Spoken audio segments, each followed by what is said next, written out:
예, 이번 주부터 성탄절을 기리는 주간이 되었어요. 그래서 부지런한 우리 은혜왕들은 이제 성탄 추리도 만들어서 놓았습니다. 뭐 그런 대로 볼만한데요. 이 성탄의 계절을 이렇게 우리가 맞이하면서 우리 예수 그리스도의 탄생, 성탄, 그 예수님의 탄생에 대해서 우리가 좀 살펴보고자 합니다. 예수님의 탄생에 대해서는 성경에 보면은 마태복음에서 기록하고 있고, 그리고 누가복음에서 기록하고 있어요. 마태복음과 누가복음에서 기록하고 있는데, 이 마태복음과 누가복음은 서로 다른 내용의 것으로 예수님의 탄생을 이야기합니다. 근데 오늘 우리는 누가복음 1장, 누가복음에 있는 예수님의 탄생에 관한 이야기를 한번 살펴보려고 하는데, 먼저 이 누가복음, 누가는 어떤 사람이냐? 누가는 의사라고 하죠. 의사의 직분이 있는 그런 사람이었고, 또 상당히 그 역사적인 식견이 많은 사람입니다. 그래서 마태복음보다 누가복음은 역사적인 사건들을 이렇게 잘 기록하고 있죠. 누가복음에 대해서 여러 가지로 할 일이 많지만은 당시 이 누가 공동체에서 있는 그 어떤 사건들 속에서 누가복음은 마태복음처럼 유대인만을 대상으로 기록하지 않고, 누가는 이 복음서를 기록할 때에 누가 공동체가 가지고 있는 특성처럼 다만 유대인의 왕을 말하는 것이 아니라, 누가는 세계적인 메시아, 이방인들에게도 임하여야 할 그런 그 메시아로 이렇게 묘사를 하고 있습니다. 그래서 그 누가복음은 조금 더 역사적으로 이렇게 깊이 있게 다루고 있죠. 마태복음이나 누가복음에서 공이 이제 이 시대를 이렇게 상징한, 기억하게 하는 시대가 어떤 때냐? 예수님 탄생하던 그 시대는 헤롯 왕 때라고 하잖아요. 헤롯 왕 때. 헤롯 왕이 어떤 사람이냐 하면, 헤롯은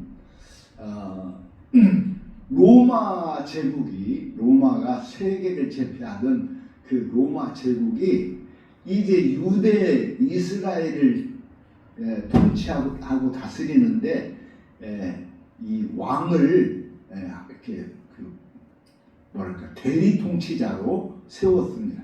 그 대리 통치자로 세운 사람이 이 헤롯이에요. 이 헤롯 가문은 이제 아주 사악한 그런 가문이죠. 그래서 로마에게 충성을 다하는 그런 그 사람입니다. 그래서 로마를 대신해서 이스라엘을 다스리는 거죠. 이 이스라엘은 그 엄밀히 말하면은 로마의 식민지 국가죠. 식민지 국가. 이 대리 통치를 받는 거예요. 그래서 이 헤롯 왕이 아주 욕심도 많고 그런 그 왕인데, 그 이스라엘을 나름대로 잘 다스리기 위해서 헤롯 왕이 이스라엘의 성전도 이렇게 재건축해주는 그런 헌신도 쓰고 그랬어요. 그러니까 이 시대는 정치 사회적으로 굉장히 억압을 받던 시대죠. 그러니까 다시 말하면 지금은 유대인이 어디에 식민 통치를 받았다고요? 로마의 식민 통치를 받아요. 유대는 나라가 이제 없어져 버렸어. 그래서 어느 나라? 로마의 식민 통치를 받는 시대예요. 성경에는 자세히 안 나와 있지만은 그래서 많은 이 사람들이 쿠데타 지난번에도 말했지만은 이 로마 통치에 저항을 해서 이 정권을 다시 되찾기 위해서 반란을 일으키는 그런 일들이 종종 있었어요. 그런데 번번이 로마의 힘에 의해서 무너지고 그건 했죠. 그러니까 정치적으로 사회적으로 상당히 이렇게 어려웠던 위태로운 그런 상황이었어요. 이런 식민 통치 하에서 유대인의 삶은 우리가 일제 36년을 겪어서 알지만 국민들의 삶은 얼마나 위태위태하고 힘들었겠습니까? 그래서 이 종교, 이 유대교는 상당히 친로마적이죠.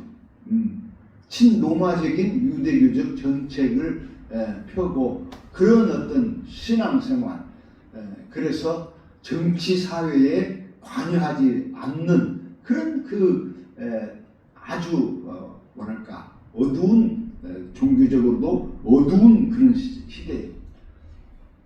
근데 그때는 그럴 수밖에 없었던 것이 우리 이스라엘의 역사를 보면은 말라기 선지자가 구약에서 마지막 예언자라면은 그 말라기 선지자 이후에 400년이라는 시간이 지나는 동안에 선지자가 나오지 않았다고 이렇게 말합니다. 예언자가 나오지 않았다고. 그러니까 영적으로도 엄청나게 침체된 그런 시기였어요. 그래서 그들의 종교적인 행위도 어떻게 보면은 굉장히 형식적이고 관념적이고, 여러분 신앙이라는 것은 늘 제가 강조하고 말하지만 살아있어야 되고 역동적이어야 되는 거예요. 할렐루야. 신앙인이 지금 우리 한국 사회도 마찬가지로 이 신앙이 굉장히 침체적이고 피상적이고 관념적이고 이런 거는요 아주 좋지 못한 그런 상황이죠. 정치적 상황이, 종교적인 상황도 마찬가지. 그런데 여러분 제가 거꾸로 말하면은 신앙은 여러분 역동적이어야 돼요. 진취적이어야 돼요. 그런데 이때도 굉장히 피상적이고 관념적인 종교적인 상황. 그래서 이 사가랴는 당시 제사장이었는데 백성들에게 그냥 제사나 지내고 드리고 하나님께 기도나 하는 것으로 이렇게 종교의 역할, 그때 당시에 유대교의 역할을 다했다 이렇게 말할 수 있습니다. 그런데 오늘 성경에서 이렇게 말하죠. 이 사가랴가 어떤 사람이냐 이렇게 말할 때에 사가랴와 그 부인인 엘리사벳은 의인이었다 그렇게 말해요. 의인. 이제 여기서 의인이었다라고 이렇게 말하면서 6절에 보면 이 두 사람이 하나님 앞에 의인이니 주의 모든 계명과 규례대로 흠이 없이 행하더라. 그 종교적으로 매우 피폐하고 암흑하던 그 시대에 사가랴라는 제사장이 있었는데 그 제사장 부부는 그 시대에 의인이었다. 그래서 이 의인이었다라는 말을 하면서 그 뒤에 이렇게 말하는 거예요. 주의 모든 계명과 규례대로 흠이 없이 행하더라. 하나님께서 이스라엘에게 주신 그 계명 그리고 그 규례라는 말은 다른 말로 하면 율례고 율법의 물풀이한 것이죠. 그러니까 하나님께서 주신 계명과 그 율례대로 규례대로 행하는 의인라고 이렇게 말합니다. 그러니까 종교적인 어떤 모습을 놓고 볼 때 굉장히 바르고 깨끗하고 정직한 사람이었어요. 저는 이 누가복음을 보면서 누가라는 저자가 참 이 소설 같으면서 굉장히 이 글을 멋지게 쓴 것이 뭐냐면 누가복음 예수님에 대해서 말하는데 예수님의 탄생부터 얘기를 해야 되는데 예수님에 대한 누가복음을 쓰면서 예수님의 이야기는 없어요. 그 누가 나오냐? 사가랴부터 나오는 거예요. 그리고 엘리사벳이 나오는 거예요. 그런데 이 두 사람은 의인이었다. 아주 깨끗하고 정직하고 신실한 사람들이었다. 하나님께서 예수 그리스도의 탄생을 말하기 전에 누구를 조명하냐면 사가랴와 엘리사벳을 조명을 하면서 그들을 통해서 이제 예수의 탄생의 서막이 그걸 이야기하고 있는 거예요. 이제 한 가지 재미있는 이야기부터 좀 하면 사가랴가 대제사장이 됐어요. 제사장 중에서도 대제사장이 됐어요. 제비를 뽑아가지고 이제 대제사장 한 사람만 이 성전에 들어가는 거예요. 다른 사람들은 성전에 못 들어가. 그래서 이제 성전에 들어가서 성소가 있고 지성소가 있는데 지성소 가서 이 제사를 지내기 위해서 이렇게 분향을 하는데 보니까 옆에 이제 11절에는 주의 사자라고 써 있어요. 주의 사자. 주의 사자. 주의 사자는 여기서 말하면 하나님의 사자. 우리나라 말로 하면 뭐예요? 네? 우리나라 말로 하면 뭐예요? 주의 사자 하면 우리나라 말로 하면 뭐예요? 목회자. 네? 목회자. 동탄이 주의 사자. 지금 사가랴가 제사를 지내는데 분향소에 가서 하는데 갑자기 주의 사자가 나타났어.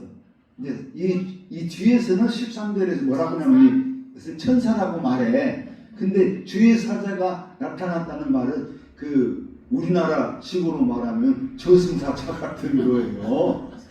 쉽게 말하면 하나님께 사자예요. 근데 이것이 주의 사자가 뭔가 처음에는 주의 사자가 나타났다고 막 이 사가랴가 깜짝 놀라고 두려워하잖아요. 무서워 두려워하는 거야. 그런데 이것을 13절에서는 천사라고 말을 해. 그런데 이 천사가 나타나니까 이 사가랴가 보고 12절이 그걸 보고 이렇게 얘기잖아요. 사가랴가 보고 놀라며 무서워했다. 그런데 13절에서 뭐라고 보면은 이 천사야. 이게 천사야. 천사가 그에게 이르되 사가랴여 무서워하지 말라. 너의 간구함이 들린지라. 내 아내 엘리사벳이 너에게 아들을 낳으시니 그 이름을 요한이라 하라. 이렇게 말하는. 이제 이 주의 사자가 누구였냐? 천사였어. 처음에는 주의 사자가 나타나니까 이게 뭔가 두려워하고 놀랐는데 천사의 모습으로 나타나는 거예요. 그래서 그러면서 그 천사가 예수님의 탄생을 얘기하는 것이 아니라 누구의 탄생? 세례 요한의 탄생을 얘기하는 거예요. 네. 그래서 이 세례 요한의 탄생을 얘기하면서 이제 점점 이야기가 흥미로워져. 아니 예수님의 탄생이 아니고 왜 세례 요한의 탄생을 얘기하지? 하면서 이제 관심과 흥미를 가지고 이 말씀 안으로 우리가 들어가게 되는 것이죠.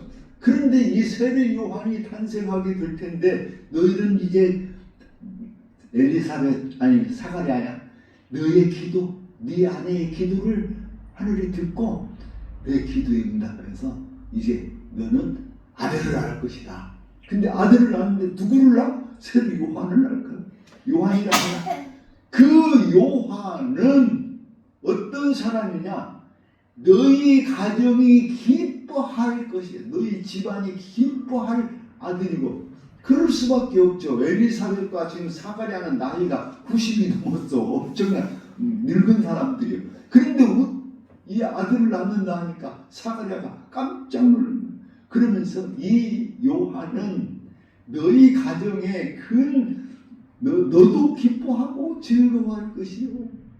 네가 굉장히 기뻐하고 즐거워할 것이지만은 이 요한은 많은 사람도 그의 태어남을 기뻐한다. 많은 사람도 그의 태어남을 기뻐할 것이다. 이렇게 말을 해요. 그런데 제가 이 말씀을 이렇게 준비하면서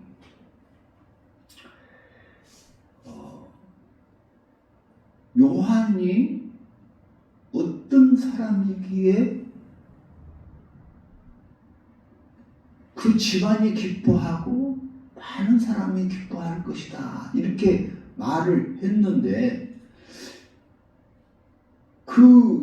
이 세례 요한은요 어려서부터 태어나서부터 그 뒤에 보면 바로 나오는데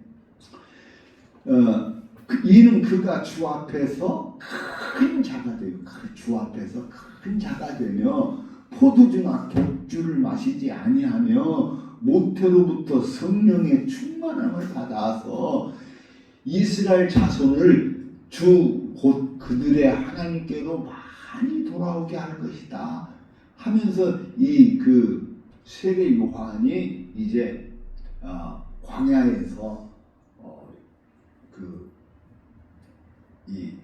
광야에서 지내게 될 것을 말하는 거예요. 여러분 이제 알고 있지만은 세례 요한은 무슨 옷을 입었어요? 낙타털 옷을 입고 또 메뚜기와 석청을 먹었다 이렇게 살잖아요. 여러분 지금 이 예루살렘은 도시 사회잖아요. 도시 사회에서 좋은 옷이 뭐예요? 네?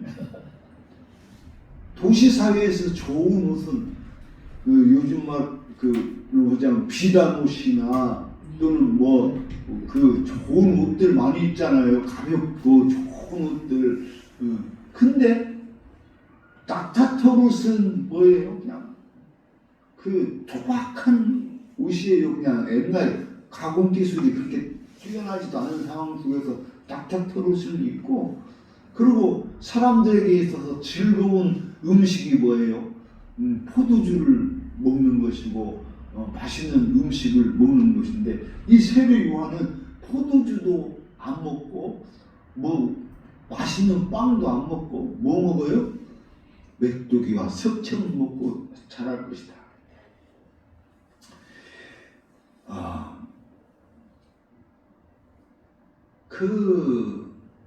이런 세례 요한을 그 부모가 기뻐하겠는가?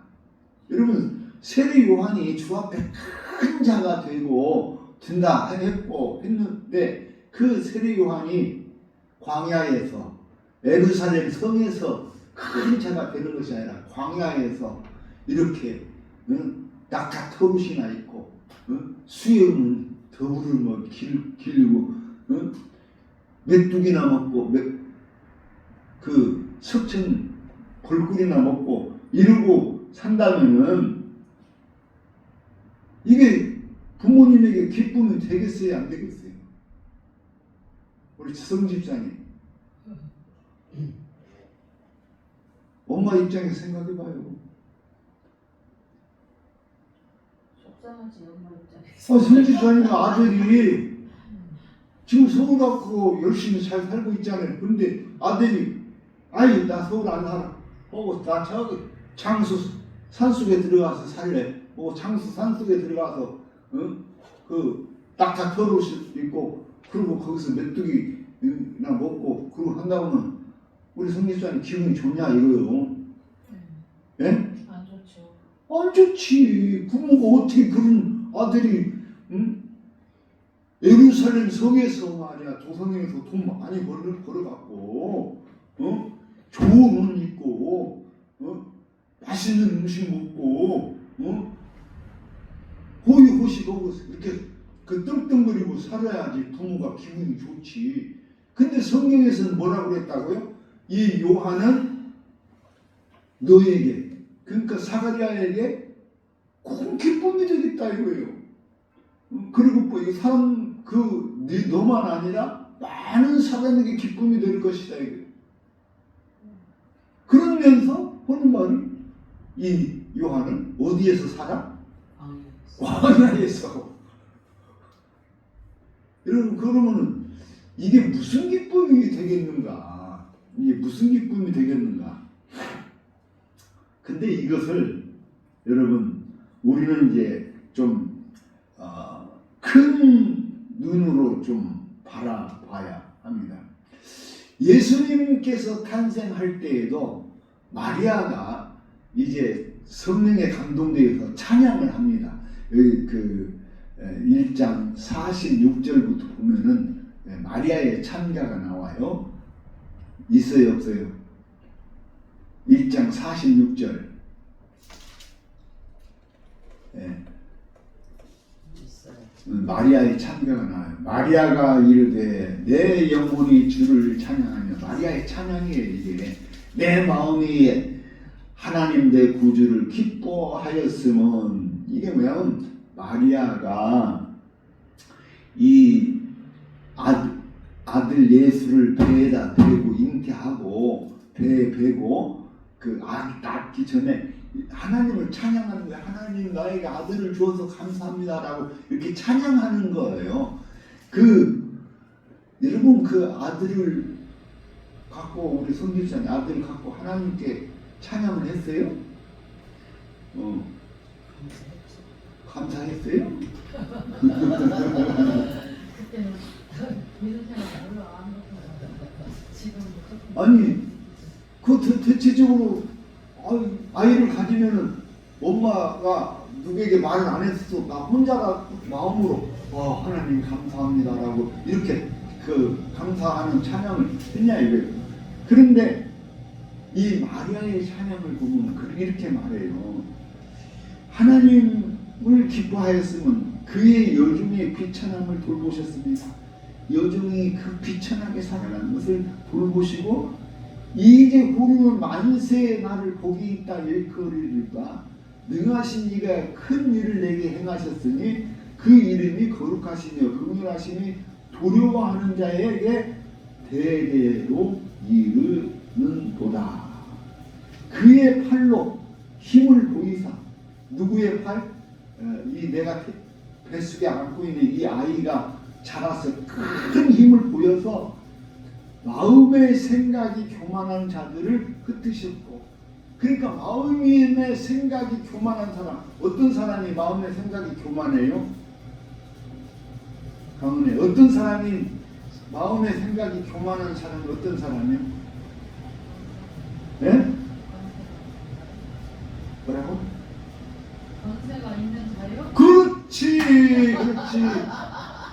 권세 있는 사람, 돈 많은 교만한 사람, 그런 사람들은 마음이 얼마나 교만해. 여러분 진짜로 서울 강남에 가서 가는 거기 이 돈 있는 사람들, 귀족들, 가부들, 그 사람들이 우리 같은 사람 보면은 어떻게 봐요? 완전 인간 취급도 아니죠. 세 번의 피죠. 그러니까 그런 사람들, 권세 있는 사람, 돈 많은 사람들, 그 사람들의 마음에 교만을 한 것을 어떻게 했다고? 흩으셨다 이거예요.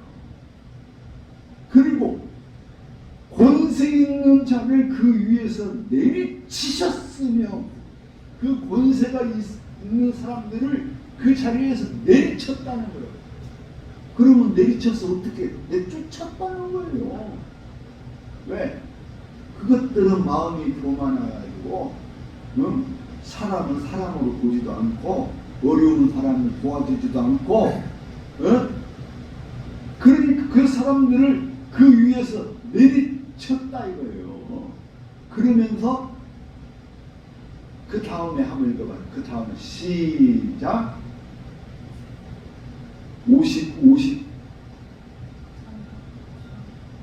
52절. 자, 시작. 권세 있는 자를 그 위에서 내리치셨으면 보세요. 내리치셨으면 할 때 내리치셨으면 이렇게 손으로 확 때려버려.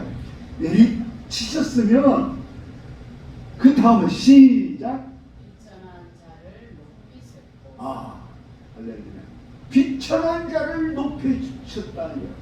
그 요즘 말로 하면은 서민들, 가난한 사람들, 불쌍한 사람들을 높였다 이거예요. 할렐루야.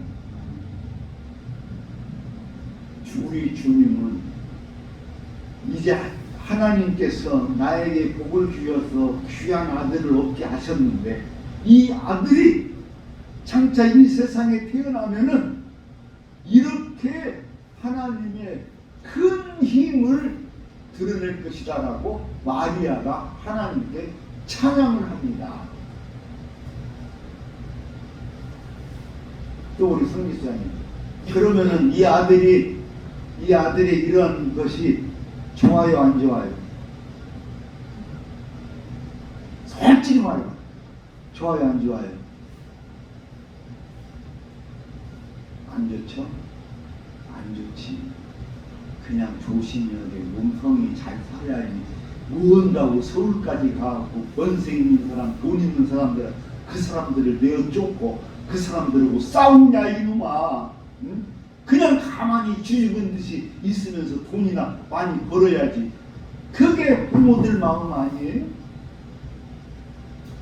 정지수에 내가 제대로 말한 거예요? 어떤 거예요? 네? 그게 부모 마음이죠. 그런데 이 마리아는 지금 성령의 감동으로 찬양을 합니다. 스가랴도 성령의 감동으로 찬양을 합니다. 그 찬양은 속에서는 뭐냐면은 내가 낳을 이 아들은 하나님의 큰 일을 행하실 텐데 하나님의 큰 일이라는 것이 뭐냐? 하나님의 큰 일이 아까도 말했죠. 마음이 교만한 그것들을 그 나쁜 놈들을 다 내쫓고 내리치고 그리고 누구를 높여요? 가난하고 힘없고 불쌍한 서민들, 백성을 높이는 그 나라를 이루게 하는 큰 일을 행한다는 거예요. 그래서 여러분 이게 어떻게 보면은 큰 기쁜 일인데 그런데 육신의 부모의 입장에서는 아이고 이거사 무드로 그렇게 큰 일을 하냐 그냥 조용히 네가 할 일이나 하면서 밥 비려 먹고 돈 벌면은 먹고 살면 되지. 이게 인간 육신을 내 부모의 마음이죠. 그러니까 성경에 지금 오늘 있는 말씀을 보면은 양면이 있는 거예요. 양면이 있는 거예요. 네가 장차 네 아내를 통해서 낳게 될 이 아이는 큰 일을 해낼 텐데, 하나님은 큰 일을 해낼 텐데, 그래서 이 아이 때문에 너도 기뻐하고 즐거워하고 많은 사람이 기뻐할 텐데, 그런데 이 아이가 그 일을 위해서 광야에 가서 메뚜기를 먹고 석청을 먹고 그 무겁고 불편하고 더러운 낙타 털옷을 입고 이러고 산다고 할 때에 부모 입장에서는 두 가지 마음이 있는 거예요. 하나는 뭐더러 그 어려운 길을 가려고 하냐 하는 염려도 있는가 하면은 그 길을 통해서 이 아이가 영적으로 하나님 앞에 훈련을 받아서 이제 하나님의 큰 일을 이루게 될 것이다. 그래서 세례 요한은요, 이 헤롯 왕이 제일로 무서워하는 사람이 누구였냐? 제일로 무서워하고 제일로 두려워한 게 누구였냐? 바로 세례 요한이었어요. 그래서 어떻게든지 세례 요한을 죽이려고 몸을 쓴 거예요. 몸을 써서 세례 요한을 죽이는 거예요. 결국은 세례 요한은 그 헤롯의 음모에 빠져서 죽임을 당하게 되는 거예요. 그런데 그 뒤에 이야기는 뭐냐면 세례 요한은 와서 이 일을 하고 죽는데, 세례 요한은 어떤 사람이냐? 예수님께서 오시는 길을 준비하는 사람이다. 그래서 세례 요한이 비록 죽었지만, 그러나 세례 요한의 그 어려운 길을 통해서 예수님께서 이루어 가시는 하나님의 나라의 기초를, 그 터전을 만든 사람이다. 이 얘기. 지금 이 우리가 이제 성탄절을 맞이하면서 누가복음 1장을 보는데, 누가복음 1장에는 이 예수님의 탄생에 관한 이야기는 아직 등장하지 않지만 그러나 이 세례 요한의 탄생을 통해서 예수님의 등장이 서서히 서막이 열려지고 있는 상황입니다.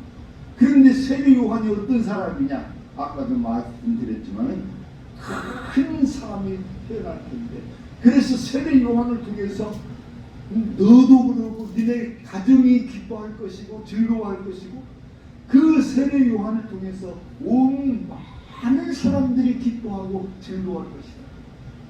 여러분, 우리의 아들이, 우리의 딸이 이렇게 큰 일을 행하는 것에 대해서 육신의 부모의 입장에서는 마음은 고통스럽지만, 그러나 이 나라가 하나님께로 많은, 세례 요한을 통해서 하나님께로 많은 사람을 인도한다는 그 말씀처럼 많은 사람을 하나님께로 인도하여 하나님의 나라를 이루며 사는 그 어마어마한 복된 일을 이 세례 요한을 통해서 그 기초가